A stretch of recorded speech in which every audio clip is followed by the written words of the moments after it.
আমার অনুপ্রেরণাময়ী মা।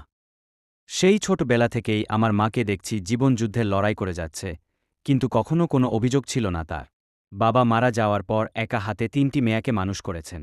আমার মা সবসময় আমাদেরকে বলেন কখনো কারো নির্ভরশীল না হয় নিজেকে প্রতিষ্ঠিত করো, পরিশ্রম করে নিজেদের পারে নিচে মাটি শক্ত করো, কাজকে কখনো ছোট করে দেখবা না, আর নিজের যতটুকু আছে তা নিয়ে সন্তুষ্ট থাকবে। যেকোনো অর্জনে আমি জিতে গেলে যেন বিজয়ী হয় আমার মা। আমি আমার মাকে সবসময় অনুসরণ করি, কারণ 2015 সাল আমার জীবনের সবচেয়ে কালো অধ্যায় ছিল। সে সময়টা ছিল পুরোটাই অনাকাঙ্ক্ষিত, যা কখনো কল্পনাও করিনি আমি। জীবনের সব কিছু থেমে গিয়াছিল একজনকে ঘিরে। ভেবে পাচ্ছিলাম না কি করব। জীবনটাই হয়তো থমকে যেত যদি মা পাশে না থাকত। হঠাৎ করে মা এসে হাত ধরে বলল, কিছু হয়নি, ভয় নেই তোর, আমি আছি তোর পাশে। পড়াশোনা কর, মনোযোগ দিয়া এগিয়ে যা, অনেক বড় হতে হবে তোকে, নিজের পায়ে দাঁড়াতে হবে।